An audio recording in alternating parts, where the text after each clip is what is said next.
kwafo niye huwa okaye bemu asejina ofana sengina nita peti meni miwasida misi ono kwafo niye huwa okaye bemu asejina ofana sengina Adom 106.3 FM Wanim room waseda Kwa kwe TME Mesi wanim waseda Amen CJ Wonsu wanim waseda Amen Majina di Meni ring waseda Kwa kwe si etiban Yoko jump for eji on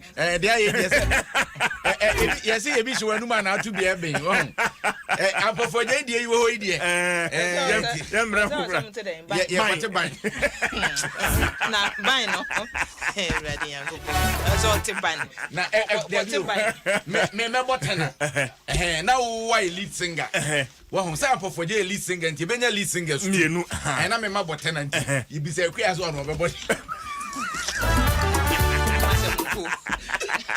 Mfuma mkona metombo trouble. Obade Trouble. Mbo trouble. Me de na say 10 year mini mu kakra. Samo ye mani me de ne ye. Many ring was that's what Zaki. Kia de to me me yin no kra maaye me de ne maaye no ye style bi ase e chia kakra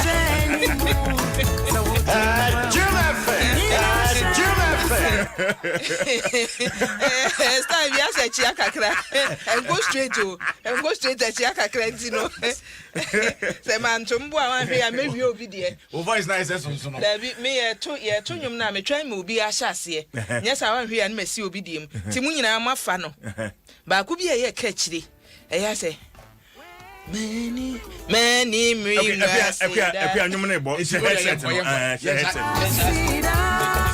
na akua there be say bond eguso okay yenko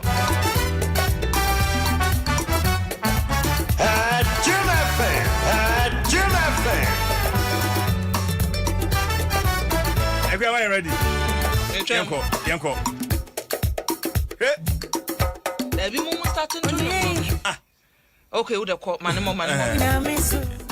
me de me re ashenya mensa me atoneni meni mringwa seda eno no ye de ban to bet me aden tete no just on the sound train ya ko show na no aso antwe ye mo ye ne nye makabre ham da bi ba kui papa ya wanyini secha duma sefo no na professor Kofi Abraham wo mo de ni bi sa ni bi na me kita me ya titini okay sa ni no ekura me twa se ni wa dom nomra yanso ye trewo erade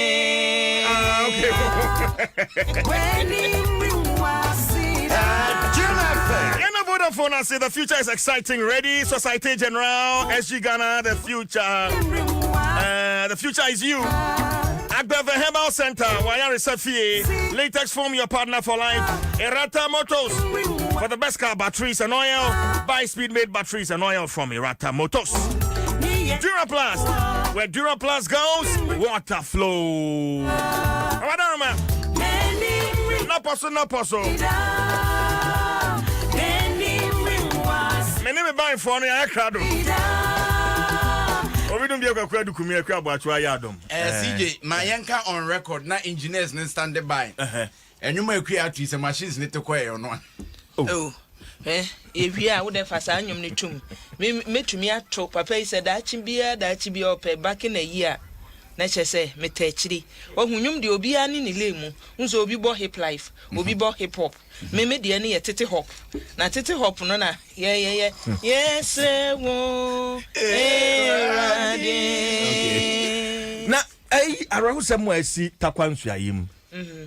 Yeah, say, abranti ono na yere no aware o ma wo mamu be ye nan na yenim de asie wafa sekan atwitwa na yere no ha na ye kira ne sam yunu de wayi nsa ne nyina afiri ho den ne sie minima de poten e besi ma okunu a oba woda na kire watwe sekan atwitwa no CJ akuya unse be busumi mienu busumi miense ni after lockdown no ya tesa nsem we papa ya twa ne nsa wa twa ne bachi wa ye den na wo de meyenti story no mu na fe ye hu ne be ya to aso meyenti story no mu nana jei ewa homa no so nana kwaba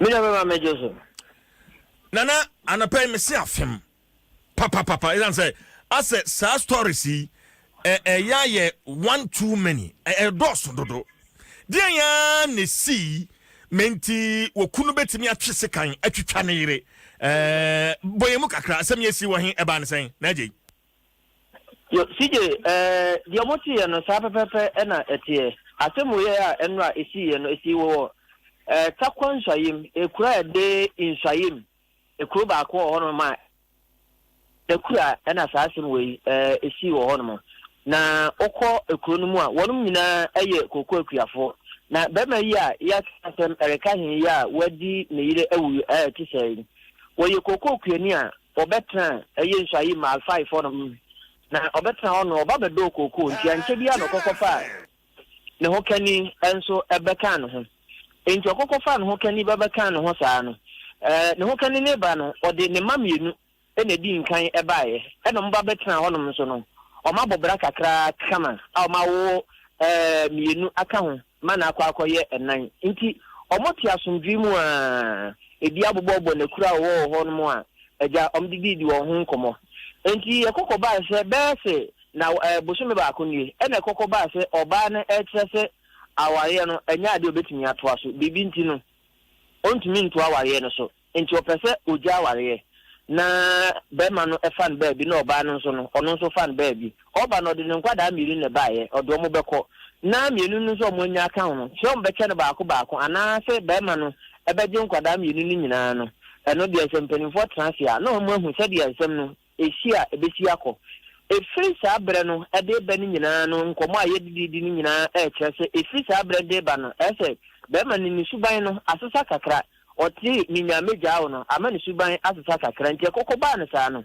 enuma esan so mo ye kokọ akuafo no kokọ akuani ba ko bi ho ena oye ne se wati ni kokọ nti enoboa mo me enko na mo nkonko boa me na me mo me kokọ nti abanche ne yire ne de ono ma nkobi na eno na ereka hin no ehunu se sisi ade kwa dem obia ne ho no ena ofa asekan a odi twa ne yire ne nsa omo kira odi ka twa ne nsa mienu ansa na mark na wo ho nyina no odi sekan no etwitwa ne kon na chi ene ne trimoni ade eba sa no nkwada no mo ne wonti akwada bi a wonya mfinsi adu baako ena oba ne tiantiam no ote ya okoko pie so nti ono so kokobọ mpanimfo amane ena mpanimfo baa ne na ababa wa efe no Regina Duku woda mojamu a wo tiemu a wo ha naje so man na ma wato aso se wo share Facebook Adom 106.3 FM wo Facebook a ya de mfonini bi agu ho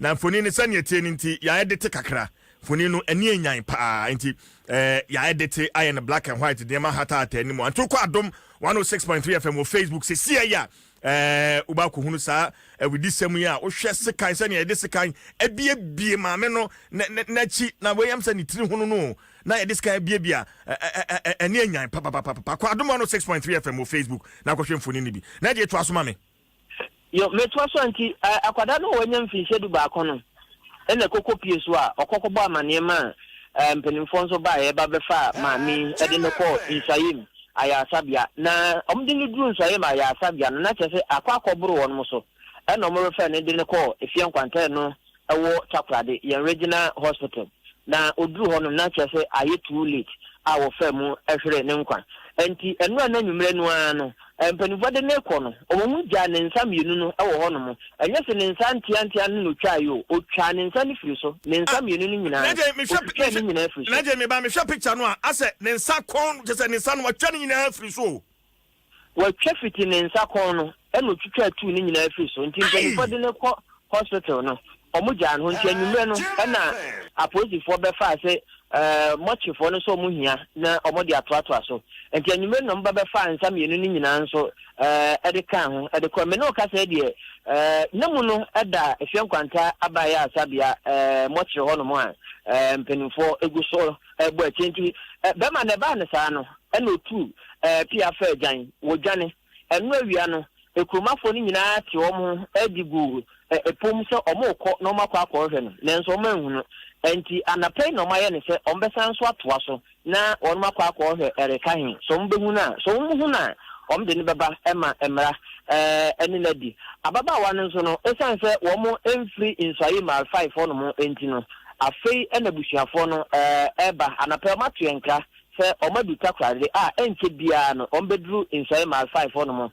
na deɛ bɛsi biara no yama adom atifoɔ aso atumi ate naje woni amanfo binom kasa ye no in fact mfoni de areho but woni amanfo binom kasa ye no wo mutimi de to wanim se bia na okunu ni oyire wo mute so wo mko ntokwa ba wo ntam ntokwa taasi empo ansa na say widi sami babisi naje yɛkɔ kurom hɔnom no akura baako a ɛbɛn wɔn de anim di nkɔmɔ no ɛnso wɔn kan ne sɛ ɔmo yɛ awaafo bi a ɔmo te asomdwem na manfo bebree kura mpo de ɔmo awareɛ no ɛyɛ mfato ho deɛ kɔkɔ baa ne sɛ awaregya yɛ ne baa mu no ɛna ɛsɛ suban na sesa kakra ɔmo kyerɛ mu a ɛnsa a wɔnim nom tayi a wɔnim hye enti ɔyɛ cool pa a wonta nka na se memfa ntiro bi nti koko ba ni sei no na abo bia pusa me no ka sei eye ne nana nkwada no ye de omo kɔ omo nkyɛn no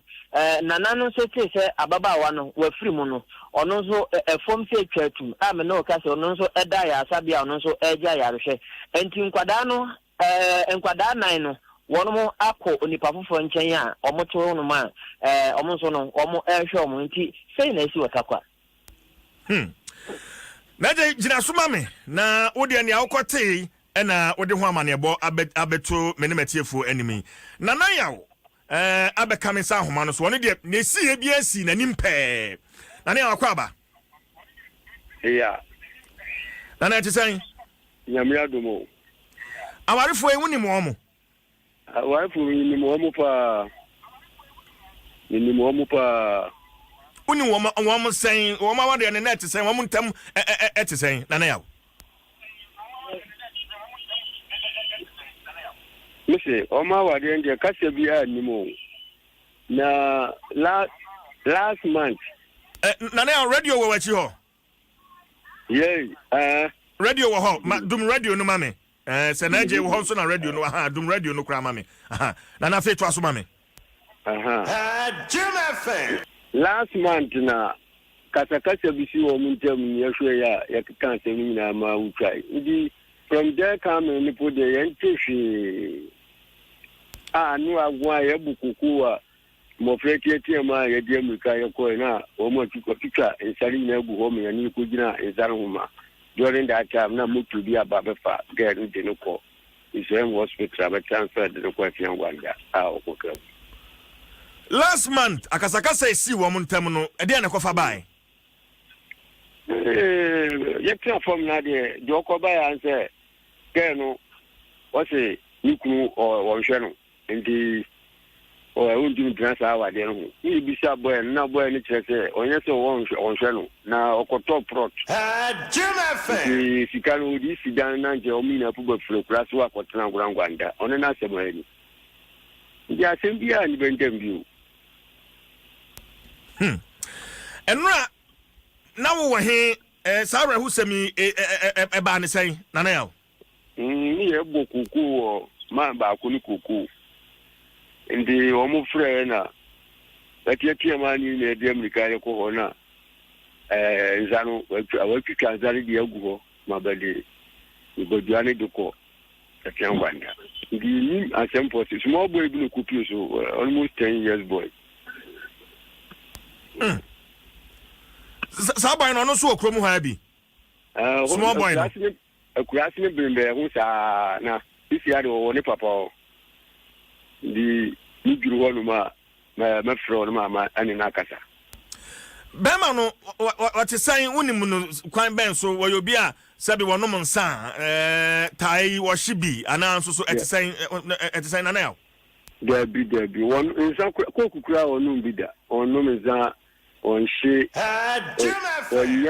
onye basabasa kura ndum who the reason why this year oye so what no ho akapo Magician, ya Chicacola could do Kurasibi, or Macase, and Dana Bino Buchamo Hondi, Tracy Napon and Isia Yugusia, Tracy Koya, was by free. And so the young Capa, Yakusha, Yakwachinaba. Naje Woho Naje, Otaminka. Make your Well, omanfo woni omanfo atwetwe enkomo ewo ekura na se honum den wo mo kafa sa arehu semi ho naji we nya asem a ebiesi wo honum da asem we esi ye no okonso ma 5 honum a nkrunkura na ehye koko honum no de mo nyina ka ne se asem we de abo mo pusa na ebi nsi da na no mo nim se ebi betumi esi eya mo tili already so mo tine chi ba no nim se ebetimi abel mo sei nti akwa ne sei no empenifo won no kire sisi ano omo ba na omo ne manfo na ba bedidi nkomo na se bia problem bi wo no ma omo ahwe na omo solve ne ntem efise we no ebinsi wo ho no moda nti mo nim adekudie nti a bibi se ya nanka kane no mo tine chiri no enne akwa ben omo sa na na oba na busuafo we he Nanao. Hello, Nanao. Yes. Oba na busuafo we he. Omu na busuafo go mwata kwa na omu ba kurasi ha. Ndi ani dan ye ma call ni na kwa ndi ba na. Ani dan ajuro ni hatisa omu ba takrade na omu ni ha.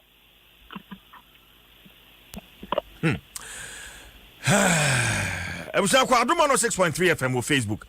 We hunu funi no ewo ho naje my fans ya na ne me da se pa yo so ya da se okay akuya see what him ohwe mfoni no a ne nsano na chese ne nsane esnini nisu mienu ni nyina nisu otwetwe ni nyina mienu ni nyina fi ho na ohwe senya ye desikan no odesikan na bie nachi ene nani ho ha Unsa ebribi abeti sa story we bi no okunu ene woyire na se wo muntem aye basa na omu jai na omu bejai eniema sei no sije ya na ye hu signal ni ye dikan nya wo nipa kro te honom no because awaye no wo sha ase relationship kro na agwo mu no se ne ye sha ase eni baby abedu no wan kasa wunya science bi se ade ne baby edu no ase wodo no ya asa cottage ade no a ekọ no na ye no ba ya bibre ma se ya da bia me kasa se ye beji atum se ade no mu da atu ade ne baby akeka kọ no nipa na dwenbo ne kura ebe ne tim no nti yengu no eya na ye mu bi ne ye dwene ne se o ebe ye yie eye bone se me firi mu ye ma mentena mu ebe ye yie ebe si ye ntumi nkase na hwe ni onomo na oma waye no kura ye ditufu yeso kwotu se nipa mienu ku a asem no bisa se na anu ye den eti setie bia na problem wo honomo papa nkase mu no osi o ye ahwe kura siesie ena we ya ba besi na busumi ni ntawantawa ba wo muntem ma ya hwe siesie ya hwe siesie ade ye siesie no we mesi akire ekue we sa mesi akire bia emfa ho ne de esi bia so betwese kan say what's saying emfa ho ne de esi bia muntie mi yi emfa ho ne de esi so betwese kan so di kudwudwa oba wo ne natena wo ne nawo na wo se okọ in 20 years it's not allowed. It's not accepted. Kwa kunyane anyane ye allowed on one and nipa ye o na wonim say nipa ye nam no papa bi so bra kwa ku wo sa na wo befa no wo nsa ne wo si fasem wo fa ne say obi onom kura no a ade friends e broken heart amaka kan wonim odiniti ene nam nye na poma ene wode nam etu ono sa no so okase no mata ne asija ama nko obi kura wo na no ene yenuanom a wo he bi obi asa won ka chem say obi frame o ka chem say oni meja na am say you say asa na be kana am say ade na menka you see reaction na nipa kro hwe say me ka che na me bia what shock o kan yo say yo bye bye wo hu enti kwaku obi ya ni nipa su ene se ne osi fa asem emfa hu ne ne asi se nko oba ka se wo jawa enye cry emfa hu ne ne asi enye cry mi jawo me ana no na mo ena mi hu ne se ba bi aduru no kwakue mi ntim to aso fa ba bi na mfa mba bi eche se die na esi nka die na gbomo se wo betwe se kan wo ba ne se bi e won ye wo de share wo ba na se se bi a wo be make say sika wo de ma no se ne emusi didie no wo se wo kwa akosi dan papa ya se mo ka no wa twa asase eti nka be ma no ne wonim ni so ye ntete ye didie ni ye niema so ni entumi si dan ni enkokrum oba no so se dipra kona mepe eti fa sika no bra me ni na nka nche me se wakotwa asase kosi dan eti me de se wontumi hweme a maybe adwenu no oba no ono adwen de kwa agbade mu oni se e wo se be ma no na hwe no enti sa wo be ma no sa abre no wontimi hweme de a ene ye meja wo enti sa abre no wo be ma no kure wo so hu se oba we ye frɛ no bediwa wono ne de ne se sa abre ya ye squeeze ye ho kakra ni entumi nya bibi no se menti ase enti nko okɔ no kura no ka agya no kwan se wo esane kwaku kan ya enka wugya no kwan enso bem busuefo kura na nyame yi na firi wakwam enso nya sa na obefa no wahu kuma se de no oba no ono oni coach bi akokan bom se ye nkoku ni kunu no hwese beton na omukodu kotwa be ma no tuni botom no de ama ne yere no saje ne yere na de na to sales wonom no wokom kokotu bi a no ayi sika ama ne je asa nkra de be ma ne kan so oba no kra nya nania nti omunya ne yere no no omuntwi coach ni mu maso eti CJ ebo niema bebreba me de ne se kwakue CJ eduru baabi na huhu science no a enne nsori no asofo kra agya awade no me kan wuni pa kra bia beka so asofo ne de na ye o madwen nya biblical ni we but bible no so nka se konna wura awade num na kowu ebi kra de ne ye machine ye se ne omo de ne ye mpra twen no embratwe no no chese ye nya hwe wo ho na no no e wo se nipa ni se ba bi edu no yapim ade na beginning ye se ne ye niema fa no odo na firimu boko na kwa oba bi e ma ye meku odo ntentan chekere wo kwaku sa nkomo twetwe mi pese ye tokoso bia na obi tie mi na ono so call relationship bi similar to nia ye di hu nkomo yi ema eka kete nke bia be ma no ba anaso oba no enka wo ye di na wu ana so bia wa hu bibi sa pen friend na share such experience no one yen 0302216561 0302216562 friend na ba ku si wo kwabenya abrante bi no oba bi tie na je o montam ye basa na oba ntisa na o makoy na abrante wakonya akodunkua bi ode na ba be hyedem wo mo hyedem se na obi afro ba na ka cheze ya ebra na be hwei wujafo na no oba hyedem wo bu ne pase dwe ababa wa muni ya kum waba okuta petro asa agragro kututugu dan ho wo hye oba ne be ma ni ampa wo hye oba ne be ma ni nyina ai wo mada na dwede so mu wo oba na tete ho ampa sa story we wo hye oba ne be ma ni nyina Hello, good morning. Hello, good morning. Me bacho hwani. Me bacho me did ya mint me bo. Me dase. My you. Me bacho dia mo kai no. Abia to me pa nti Ghana no yesi sasem no yenhwe na enkapa. So me wo kasa no me nifie madwane afifie. Madwane ba fo wo fie. Madwane afifie. Bacho an. Boyemu ede pa na esi wa ware anim. Okay. Niko ware asi no. Niko na boa no bumi. Jim FM. Ebia me yenhwe so no bumi. And I second so only my sister so more cheaper. Hey, My sister me didn't chino. Or more cheaper. one was sister chimpana. That's why. For how long? I know sister na chimpana. First, me started who you know. Make us say 14 years, you know. And I know so almost a year. Me kind of got some kitwa. I can me pay wenu. Mami ye poor ni number. My yes, I mean to me. Yakasa me bahalas po. Yes, it mean to me who is that. And to say some, yes, yes, yes, casa some who gonna pa. Awaria wa show kawa ebusuafo ahia age atuma na so eye mpratwe na motwe emofra afrimu asam yewu phone afia ware da won yepi nti yewu phone na o se ye nko san wo court nti ya san wo court na ye blessings wo sorry ene say aware but there bia woda suban bia di o nti no betimi afa wachi ne wo sister atwempna ana it say hello o te masem bisa no daddy na me bisa say edia na de suban na woda na di menti wukunu be fa wachi ene wunua ba wo sister yefno ba kum akotwempna edia na wo ye oh me who fight on me kan no me mami ni chibano nsu wo busam for bi so ho ana hono na mu comfort one nti omu kan me ni sister ne nkasa biwa du bebi ansa insa stati kasa nti nanu yenu anu so me mami wo ho asan we nti na me mami afrem 2 years asem we ya ho o mami afa ho afrim 2 years ni yes me mami yari da hospital mi fit akra ha ana mi kwa enu ana busia for no mo frɛ me sister ya ayigbe for there yes ye tema asa me tu nya hini mame nti o mo frɛ me sister se omba o se omba nti ye na si no nya sam kiti wa ye na si nti o sister no wamba ye no anu no oji ye no nti ni nyama ye ni na oji ye no free busia for no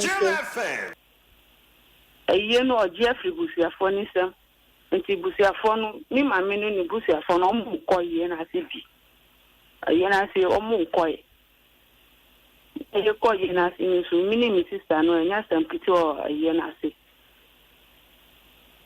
but ebia na o sister no onje ntum kura se one ukunu otwempna ana wasi nebo wayi nanim se one ukunu no etwempna o yi nani kura tam na mi mame free mu no so ye call meeting no na ontoko kwasi o meeting mo ye call na ontoko kwasi na mi frame kun ka sense mi la bibia mi wo no mi nya ska foka ina na ota haba nti mi wo ho nti se na esi no chere na mi kun obe fe we no mi sister no aka chere se plan bi we say na mi ni mi bra ye fa sana oye ba ne sana o sister no be fi ho woni ne nete ana it say my sister no ni first no war we ye Togo ana ye mi dita ni kojo one day bi na mi kosra oledilu na oledilu odi asu achia mi se ana mi fi de ana se obi abeka che mi se ni banu da o mi sister no so yembe fa obewu aka ho nti ska mi record jano nyama mi kofa no mi nyama no ana mi di sister no cross border ana mi koso sani nyama ni na se sadia obi ani oleri nche onko beti na ho no nti obeti na ho no mia na mi hwa oni ni ba okita baby po mia na mi hwa mu ni na wo nti echi no ana mi kun se obeko se se mi kun ni oni se se o sambe ba back to oledi ho ana o se oko ye bi oni kun nti obeko ana mi ka chen se da be ma na oko bi sami se mi ye hona na mi ka chance ma no ko na mi si da be no ni mother in law ko ni ko hoda o yari mi ko no po ma mi once be say ni fa so nso ko man na ne o si obe ko ho ana okoi nti okoi no ma friend na ya fe on fa di chi asa ofa nan no oba no obre eni asem bebe nti mi da no mi da ye na mi so mi sori ahumachi na mi koe no mi sister mi koe no mi ko fa mi bra ba ku che wo ye ko na ye ko ho no na ye koe no mi ko na mi sister mi mami so ho na mi bisa ko asem bi o mi mami na mi mami se asem da no da want to mi bisa mi ku na mi si daddy oni bibia nti ye se onya de on bisa no na mi catch me to say on sorry na yonko o se onko ne onko ochina nti aye ntoko wo ohonu mi sister de mi na me finu nti mi mami de obe kan say ade na mi ye ti say mi sister no odi mi kotia na mi si anya ade fufuro nti ye mfa chinam tu jamuache ahona mi sister no so criticism enti ya ka say wo sister no ono kru no e wo ho se wo so afifi ono kru ni nete sisi mi ko we no tama ana mi sister no so wo ye kon ho no okay jina so mi producers no kasa why jina so mame hey amafo huna mani o ensama ehihye nkrofo dem ensama ehihye nkrofo ataso a ya entuma katade zo sanka amafo come on sama sije amafo bro Mame ba ko papa ba ko ware ade ya mi nsunu mu no na panfo kan sa aboa bi beka wo a ne firu ntomam ne fia bosia so twa wa ya papa ifia bosia itawa ya mame no mra sem no e wo se ye to aso because enkwala nan na o ka se waja enkwala nan wo ho e no wadwane won say beginning no wutie na she was trying say nko be save aware no but say ni enti a wadwane 14 no say ye be man na ehunehuna no ana say o hyase kan say ni kunu no bo no ni kunu no bo no enti wadwane afirifie eja ne man nan wo ho enkwala nan e wo fie ho no mo onim ne enkwala ne nam na oba ye be find out ne maame nso so e ka fa ne baba no maame na frim maame na frim maame kwa homa no so bi hello good morning hello yeah good morning e ba to be bodi start me bodi yenti o ba to so me bia to me papa no fa so me na me re nge 2.5 I'm trying to do that. Me bato jina yie kakra man ahoma ni twitwa. Hello. Yeah, tonka. Me na me ni kwa back aso. You bu ha boso me nyan sapeta no tane. Ko wa de be mafofo. Me no ka se oba me na sa fi ye no ho ade e we busuan fo mo mu. Papa, asemu nti akwala na onya afe baako ene boso mu mienu na o te nyansa. Ko te ne baba no. My family bana nyame had 24th of this month on the benya 8 years. I just man kama kumantima ni honda makachiro papa me ba wo se wona wo yire back aso a bosome miensa ene odwane jaawo patwane oba waye ne ho ade ebusuafo nyina anim odwane ajaawo odwane jaawo ja abofra na wanya mfie san afe ne san afe ene bosome mienu na what miensa for close to be 6 years oba ni dwane ye no abofra no ode ne ma no wo no wahwe no ama abofra no anya 8 years patwane ko na mnokete eba ne san oba ni dwane papa me tu kwa kakra bi ntimo kwa ntu na akora me se mere se oko na no na mfa ka so ti na me tu kwa me so tu kwa fa da sin Saturday am so me ni ho ntu de twen me na me mbra sara ko o ti da bi si kwa na ba ya oko me se busunya fo bo mama de sense na de eko ti me ko mukurum ko bo mama ni o mati o mati no fa ka janze mama ko gan ba de okodu beba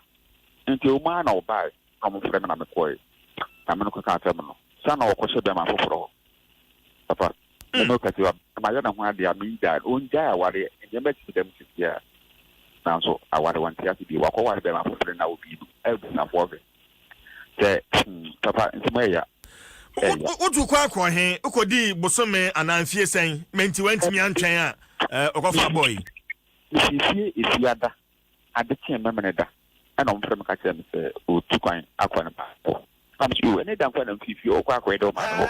Jim FM. I thought I'm calling me. I thought I'll call or to bed. Sana one call or to bed. As you see, I may not say, make me actual baby or what is here. Oh, I hate. Oh, what dance? Oh, I hate. I dance. I don't see fum so. I don't know. Jim FM.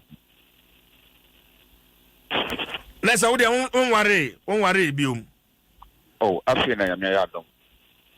Me go to a message in Yama. Namio, I'm me that's it. Why? Hey! CJ. Na adene de mwa kakra kyerɛ sɛ na me nto aso gwaku hello, good morning. Hello. Hello. Good morning. Good morning. Bajo be bodi. Baby.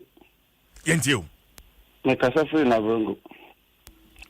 E kan say my wedding da. Na oba mo say ofamity. It's no handed. Mama sa mama na omo bomba no. Jim FM. You are taking. Oh, se membo, mentwese kan wo so. Na oche me baba free. Me obani o se wo che wo yire no red handed. Yeah. Chiremu ko kakra kwan be na afa so che no. Yo, me kwa sorry. Bye. Me buy na ni phone da. Na me for ba call. Me hwe ba phone so. Me ba me da ho na bibi pin se me ko ni phone so. Man search phone so an kwachi. Da bia me hwe na tese a whole lot. The phone bi shan. O wa me book to just so patch. No, e na hu wo phone so. Masa on the man da mo ko ye na bebre. Appointment on book with another date. Bebre. I want to book to do shop and chow. No, so we chop up in the room. And I'm a pijan. Manana tonight then for 6 months. Almost 1 year. Mammono. My man and Missika Mamma Dianity. Mammono and Jennifer. Or one as son and McCoy. Mamma Bo. Not physical also. Not some got that prison. Not for. I will never do it. Until Mamma no saw my commanding. Ohwe na oba no o twetwe ne ho a san na ti ye adwuma don mombo na mempa no ndom na pesika se ne kokko a obenu oba kokko foforo ne tuntum a obenu oba tuntum foforo se bitafa te se ne to ana ne kase bi na ho ya obenu oba foforo asa ware no so mama no mun jai se wudie no Obani me da se ne se futo ya wode amen but wadi ka aka se sikasam ne ne hwemu ne ade de na abo homoden pa but e bia na se bempam na wonya ade enti no fa wechi no ma ja wo ni aba bia fa no be so hwe Jim FM. but ma me fa o ni aba bia ti me na ma me ware ye na fa no be so hwe me ba cha ma me fa unsi Hawaii misrew me da se zimri am ko fa me ni aba e de no abe fa Adom Nsem. Jim FM. Hello, good morning. Bacho bibi nti mi mbo mi din. Yentio. Oba, yentio. Da bacho mi ni mi kunu ware me fan say 4 years ni ya wo baako. Me yare mre bi. Me dia me kan na mu de tu me fo because me tie radio ne pa. Me yare on fa me nko hospital say ne mama ama na ejuma say onye. Yet spinters dan ka na ejuma say ma e basa nti me etu me ma etu betana ne mama fie. Ya pa asase wo dodo wa ho na yemfa eben na yentimi fa nye me yare on fa me nko se ni mama ama na ejuma se onye yo man kasa ka na me fo bi mane fa me koye to mo admete me na me friend se yesu obi mbaji akola no o se me nim baby o wansa na me friend no me baaye no ade tue me baaye no bibisa we pie na me friend o wen me ntimi be so akola no na adware no o so wo soro ho o ye den wo soro ho o se an ade na me bisa ne sa da me dware ye na me fa me handbag me mame na me ba me mame wo se nka me mame hwe me na me ho yen ha me no nso me ba ne me ho yen ha me ana me ko me wo wa be me ko e be 1 month echi wamba 1 month echi obaye no se me ka say so for bi si yentum frifio nti ne ma me ne nuanu mu ye meeting ne ma me esusan ma ne bra se wan fa me frifio na ofi bebi owo ba moja bebu fom me ma me se sa ene ekọ me ne so wa beba ye ko first one ma se o ye komsheni awoyo komsheni ye ko first one when fi ye ko second one o say anybody ni won timi nkasa ye ko third one o say so for na me kan ye no de asem na koma no nti no ko convention so ba da be pim na me no kasa me da so teme ma me ho nti me de me si muntu me fo se be ya na me mpe me baby ntina me mpo de me pe kwan a me fa so a metimi akọ court na ma akọ divorce but me can me busuan for se me nya abotre ye ngua aware sa da me sre muntu me fo eti yakasa wonim baby a wukunu no wo poten minim baby o but on fre on me sha kola no nti me so me fre no e maybe me fre no me da asem ko ma ye sofo me fre me ka kire me se senka me ben na nka me hu ade obe me pa na sofo no ye hwana enso me kan da ono no preach wo ni ma me ansori ho o hye sa sofo na o hye ya ware no so ase sa mo ka kire me Jim FM. so da muntu me fo pa me na wo ba ko na kan pese uja but o san frɛ bio na me producers enkasa san frɛ bio na me producers enkasa CJ ensamo koso ensamo koso na the woman say abotre on ba ku ya oni di nkomo free na vrongo na me kra me dwene ho say se sa na be dia say ja akua ne nua ba ne no ha ntino dia yi dia kan fa akua enko na kan no media dance o media dance o gaso se e bia panyini no fa wanim hwe me na ja sa odo atiko na hwe na me se me bo twede a o kasa me kasa ho me be bo twede a mo ayera ba bia otie ati sa ne eton ndi pa. Hello, good morning. Good morning, CJ. Bema. Obodi. Epom zedede. Omodi on. Yenti. Unim mestre Bema no. Won se on se titi olden days no. Me papa ye me yakuboni. Ansa na ye bema wa wale no. Ye bema wa join. Na join no ubetiti no di ni ko fom, no di ni ko ba. Na won se join ehun ya hunti. Ebi wa timiti amma na udinichi free ebi amho 5 ekodru ebi achimata overhead nazie asana beka ko tun na ko tun na unikuma udi sika betwitwa no ebi wo ye no sa ne ke se unikuma omu se no ko wale oba na otinti wasa no be nti sa nyama ne titi nyama no ye sa na ya kokofa na mi no ma nka tro me ngimi sa embo obada oba ho ya mtimi wale da na mi tro atenti oba no di mi famo Ibuwa ubejiri sa CJ ombeda fi 2 days ombeda fi meba wo yira wa ye no ho ade abusafo nyina anim ya enim ma ye no wedding ombeda fi 2 days na mi ko ka kire mi sofo ya frɛ no ya kankan meba 2 days na wa mbeda fi no na waso akɔ he na mi frɛ no bi san so we na wasi o nteni ba girl awale won se omu wale no wo badi ya onu die ni ba no won kwan se obetra na wale na ase be wuye be ma dia on pressure o ba no betra ni ba no onyin edu 30 years but me ni trust them because of that no my hide then say the be ya o ba no ni ba no be nya ni privacy akwara no wale obejiri sa akwara no wale onye diani no di ni ko ni ba no ni kunu fie no mkotra wa didi na mi dade na mi yale enfa ne obejiri se one day mi yale na de no eyem ti se da asma ye ni pa no mi pia bontin mi timi humi enti mi timi se mi pie na fama fami ho mi pie mi ba na watu do ama jo 12:30 watu do no enti mi ka ye se wo bie do no ka se ara mi pa tinto no wada enti mi fiero anaka sa oye adan e na ka jem se mi tri kwa pa na no only search obano et me traden na wa ya de pa se metnya ni jata etra esa se mi wa botre esa wo tini ya de na mi tiko na di na mi hye no wo ka sije obeti na plan ni WhatsApp phone so sa phone kura no na wo tini fam no oda mitini ka je se wo nya mi call a o piki but because of the nya my born o ya nti won pesa mi piki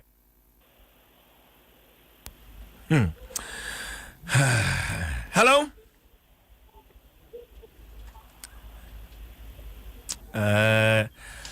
Asamano. CJ, and somehow. Amanfo how. Na ni nyina na abotre. Ebi anya abotra ma na ye ayefe. Adwuma kwaku. Ye wo obi wo ha onu sei. Na yire ejja nkwala ni gu no so. Watumi ahwe nkwala no bema wo. Watumi ahwe nkwala na manne nkwala ni bi wo SS, ebi so kura wie school. Ya chese okitam denden nti wo ye bema wo ye oba wo.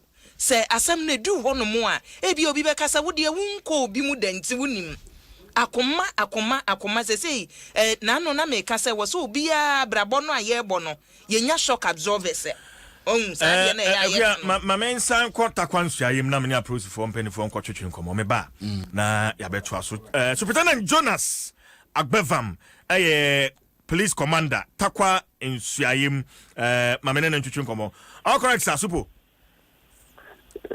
Correct. The battle of Pombo Cordier. Yes, I don't.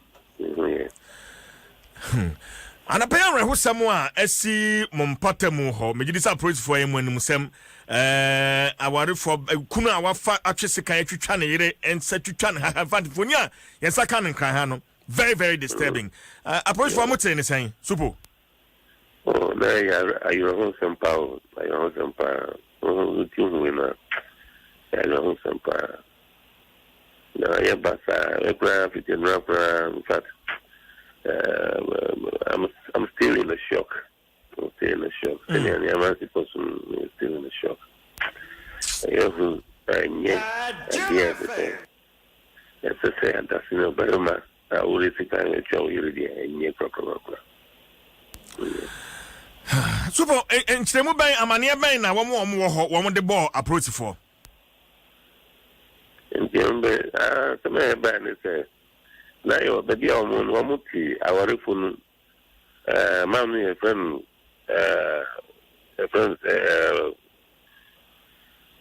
Francis Agin, and a friend, Effie. Now, we are our fool, Amuti, the dear friend, man 5.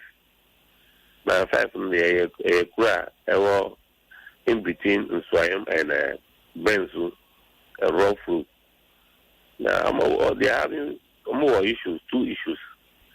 And there's always misunderstanding. Our phone on them. You can come or buy them on time here. So much of money.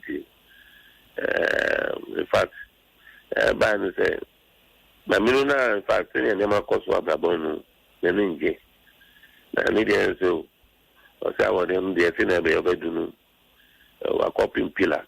So I hit it long to a review. I wanted my main cat on a review. And my papa no for against on my Obama of a costa. Genuma, I had the idea of planning to other. And the maid or corona. Oh, idea of planning to go fast, kindly winum. And not to change your go. And I imagine of a Kumu cry. Now, soon you the woman. I say, official and son, Lindin Mabasa. This Abubu Yamutus Moana, Omuribana, Yanyan Kaina, Etumlekapo, Mancasa Minim Colano, Famuna, Flon, senior own thing. A Russian Kobiskov Hospital, a Honomus Omunginom Twingino. It is a family to Kanko, a Fian Contact Hospital, Regional Hospital. To see a honor or dana and I'm going treatment.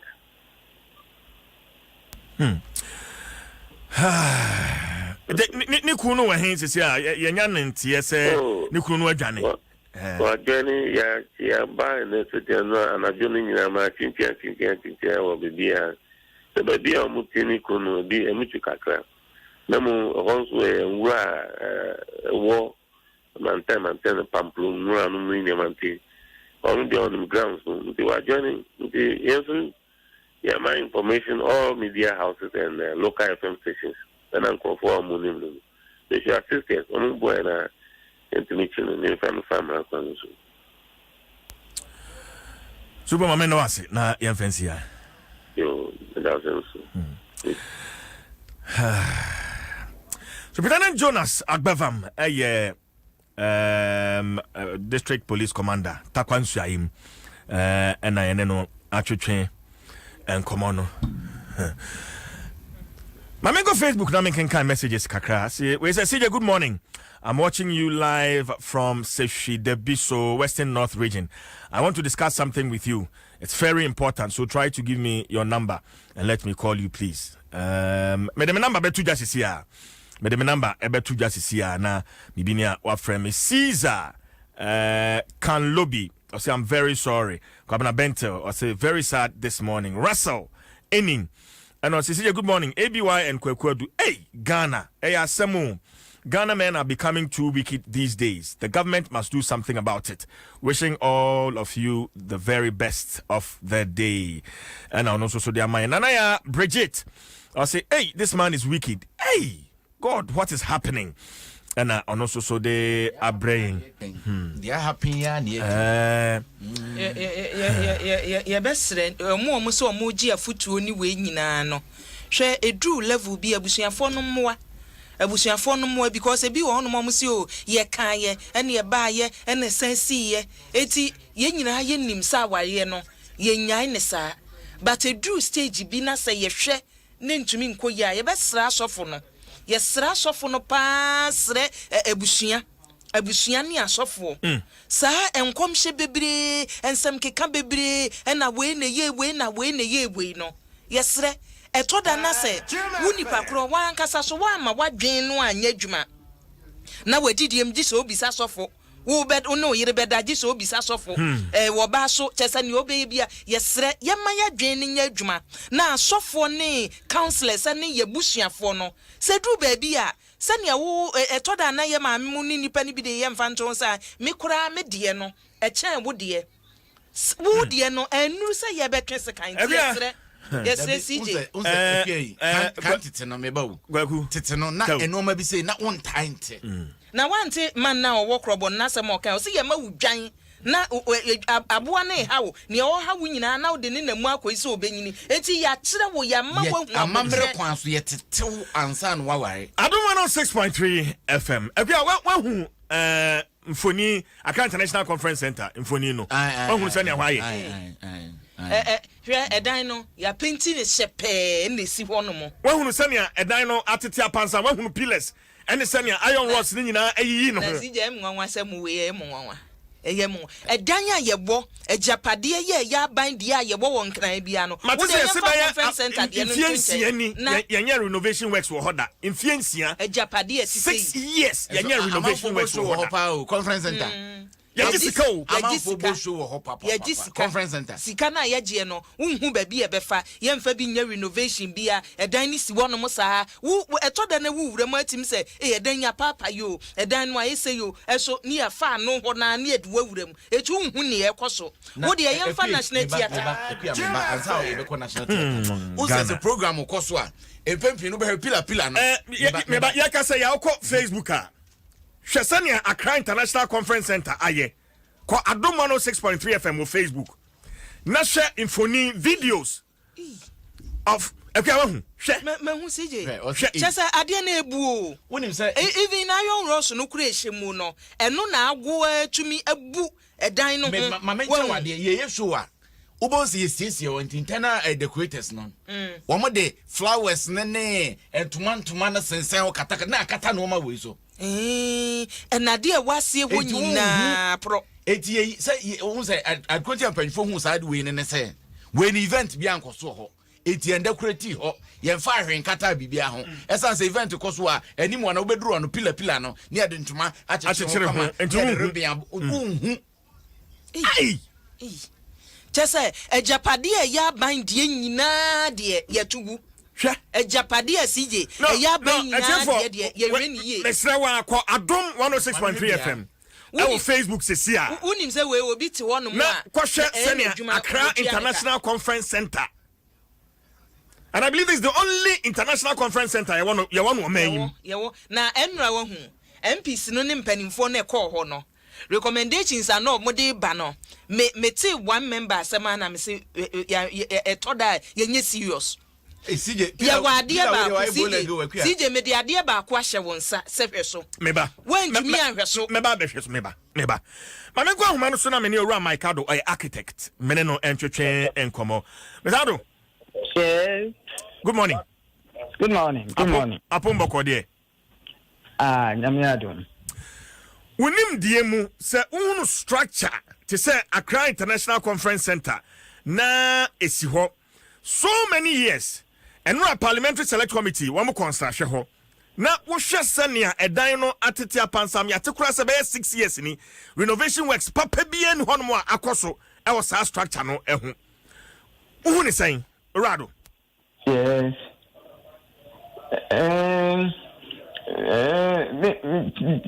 Chino can you Fafrefra man Fafrefra bo homo de na Fafrefra man wadaroma. Okay. So what structure sa or say structure bia dey say yes here free day one economy atmosphere no exposure no etimi attack elements no enti you say wonya maintenance arrangements be wo ho say na ebema exposure to atmosphere no enya adverse effect on the bill. Na say na eti ho no you see da na yebwe edan soon at the commissioning even there was water on the floor in the basement. And if Satan water na ebam adra ho dry na ba empty insuno some of the concrete elements, particularly columns no empty yes after say reinforcement meaning iron rods columns no empty senso ko hope na I say corrodi rust empty say rusting no so cause expansion empty say expanded pe na bubo concrete no ma cracks abem empty say koso cracks no na mbehun say concrete no abo na explosive reinforcement no into cover concrete cover na wall concrete iron rods no so na abu ho into concrete no na expose into insunu ba more na attacking into so one year maintenance no sa we be koso still if you don't apply some maintenance measures obe ko na column na fail so column no fail pe na say load na ebaso no enya bibi enfa enti dan side ho no and the area no ebebobo. And especially when it is loaded, when it is in use, say nipa beba ho desk wo ho equipment wo ho na ninyara be say. So what has happened is that there has been lack of maintenance all over the years. In this issue of it wasn't addressed. The first time that I got associated with it was about 3 years ago. Now, me who say, even even in 2014, there had been a report that had been written, on the defects that were there. And that report, I'm reading, me who say, when you look at the pictures, these same things were there, but not to this extent. Now, main auditorium no ankasa bebe nipa say events bebe nipa no ko trano na si honu kra podie ye di still props be ago. You see, history of it say that time no na abrofo ewura bi engineer war PWD. And when I mass instructions, na the iron props which was a very good measure. But I think that allocating budgetary levels to sustain the repairs and maintenance was a problem. Orlando, yabeba sikasem no, so the issue of budget and finances. But since your outfit is directly responsible for the structure, initial structural defects, ana insure okase na insure fifam hokra eba. No yanya ho hwe nsuo no ano no pillars ya mene iron rods ni nyina na yehuni. How let me ask you, how have you been taking care of the structure, the whole structure as a whole, Rado? Me too, I say.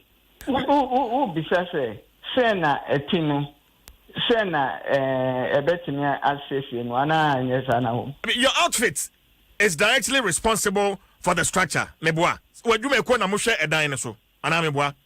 Debi. Me free engineering, institution of engineering. Okay. Now I got attached to the Ministry of Foreign Affairs. Okay. Foreign Affairs. Okay. Until I was put on the infrastructure committee for the Ministry of Foreign Affairs, and say AICC conference center no eba under the control of Ministry of Foreign Affairs. That is how come that I got involved in the conference center. Okay. That's well understood, Mr. Ado. But on the issue of budgetary allocation, conference center, did you maybe Jessica say a individual no wa any show bi wo ho sense so bi no person or conference bi wo ho, it's paid for. Sasika ni na kwa. You see, I mentioned this budgetary allocation because of what I have realized. Because of what I have realized, I cannot for sure state that was the problem, but I am just projecting because I did a study, last year on the state of the building structure, and the study I did, we came up with, we drew up the scope. The ministry was worried, so wanted a scope of works to be drawn up, to arrest the deteriorating state. And we came up with the scope, the report for the ministry. And the quantum of money that is required obviously seems to be a problem. Okay. Now we've given it to the ministry. But they are going to do it. The quantum of money, Sika saying, any behia at media asosa or how we are no EDSC conference center. Sika saying, and I'm proposing. Okay, the thing is that it is not only the structure, but you see, if you bring it together with the facility to work well. That means all the electrical and electronic equipment. Someone say lift in all the lifts in the lifts were not working. But yesterday during the tour, we couldn't touch on that. The electronic equipment are not working. The instant interpretation machines were not working.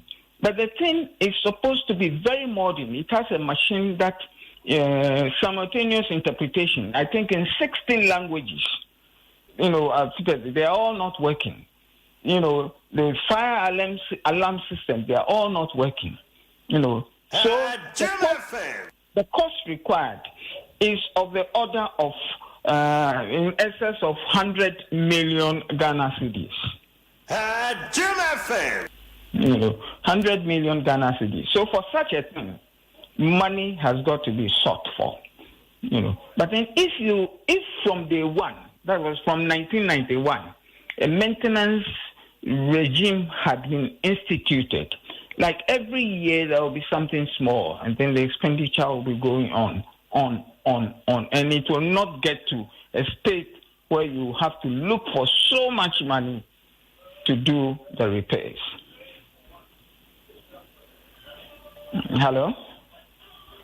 Yeah, Mr. Adom, So that is the state of things. When you leave it for a long time, then you have to look for a big chunk of money to do the repairs.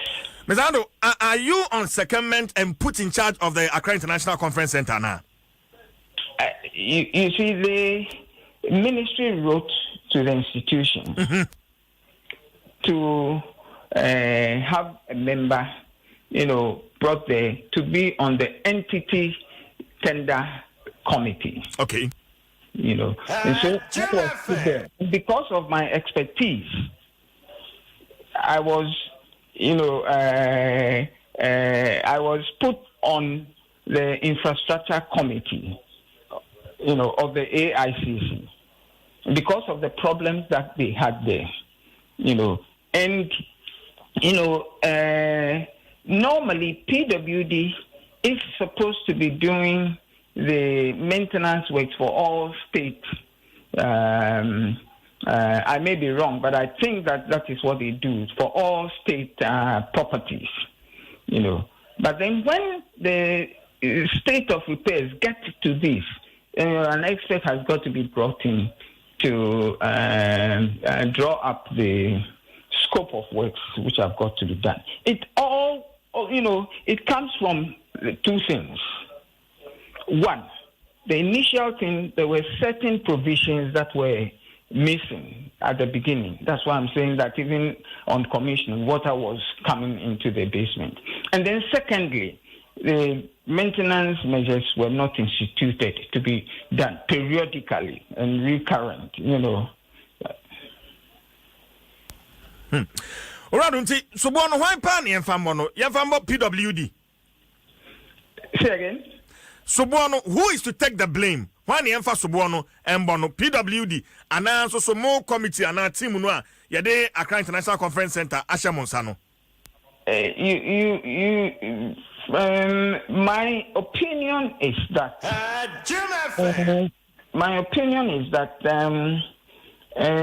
whichever management committee you have of a particular place, the committee has to be advised on maintenance measures. You see, the management committee may not have experts, for its infrastructure. And what I'm saying is that PWD normally is responsible for maintaining the properties of government. And therefore, they should have been, basically the custodians of, the maintenance measures. This is what I think it should be. So then PWD hasn't been up to task, correct? I would think so. I would think so. If my if my thinking is correct, when I say my thinking, if it is really true that they are supposed to be in charge of maintaining government properties, then yes. Mr. Adom, what would you advise? Should the facility be closed down temporarily? What would be your expert advice? I would advise that yes, the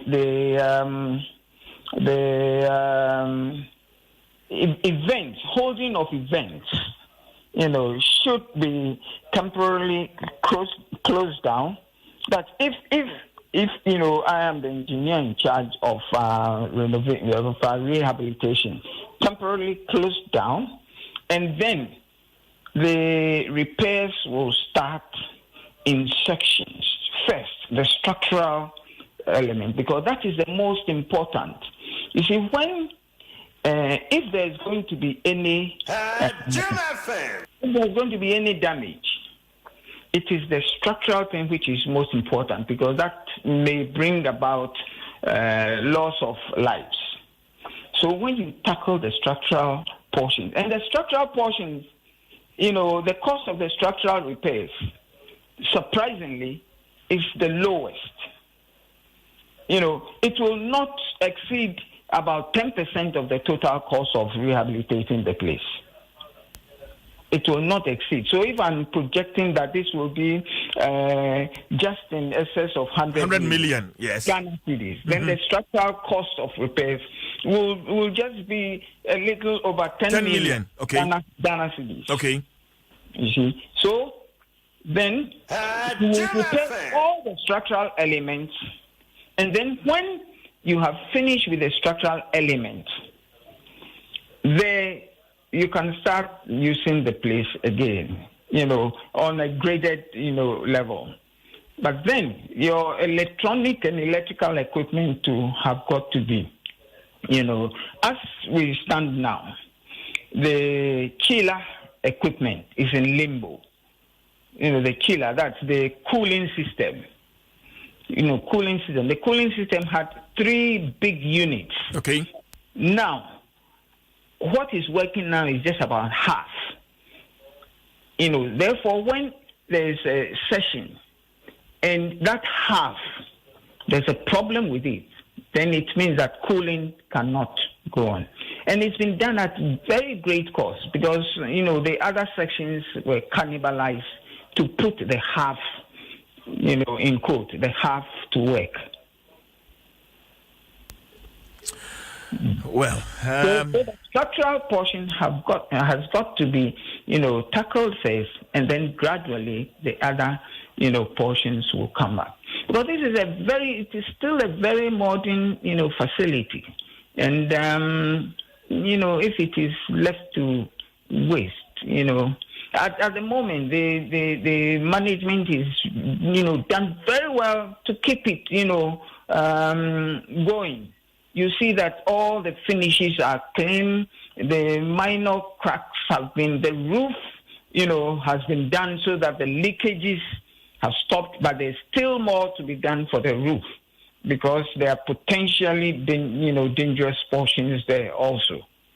But as of now, they've been, tackled, temporarily so that the rains do not go in and then cause more damage. But there's still work on the roof.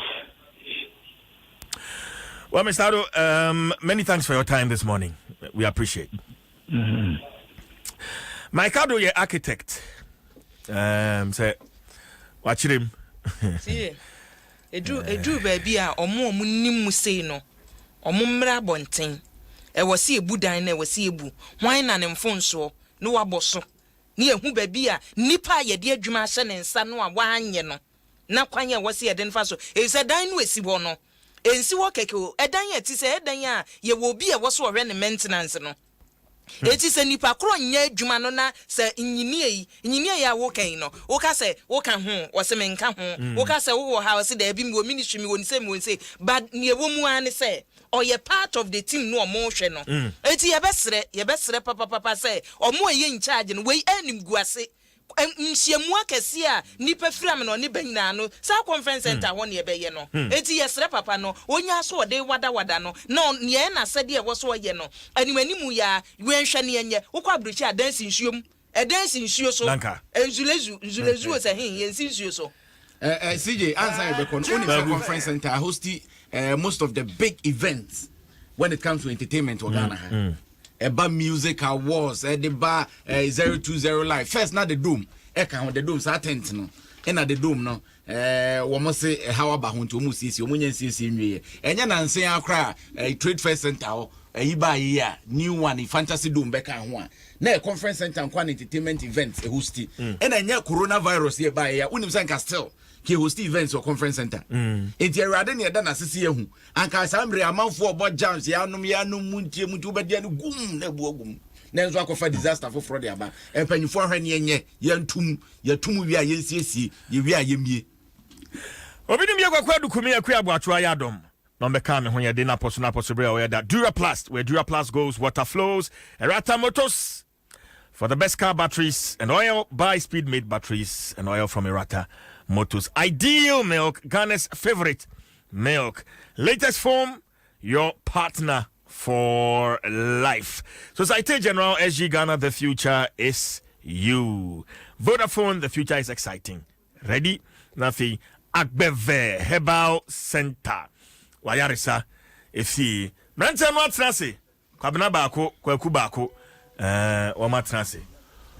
Maestro, CJ, morning. Fantastic. Fantastic morning. Fantastic morning. Fantastic morning. Come on. CJ, sorry, pa. Mami, oh, sorry, sorry. The near just over sorry. Okay. The business owing or tonam, tonam or macola, the Vietnam business there, and I'm Calabia Bupa, Ubina. And the Oquas or what a front seat. Na ye praise and worship, so full preaching, Mammy, Wafemada. I no more cost we be a cost my menadao. That's often a call. Mammy, I do. I don't know what I was there, and now the mentor, so the Medeji and Medeji. Ah, I was right there, more. David. Jim FM. Wafemada just say, only business we are singing, and I'm torn on Quan. And I'm sorry now, so could be a check. Could be a chin to business. So, Mammy, yeah, Bompire was a David Mentis, and I'm a damn Deji and Nebuano. Jim FM. I feel ever to show I'm out. Sunday day. And some maybe Piazza, you know. Because you could be a check, Yatra market at Chenebana. Copy wood, I was so there be me production. My friend could seek it. My friend could seek it. My friend seek it. Copy wood, I was there be a party.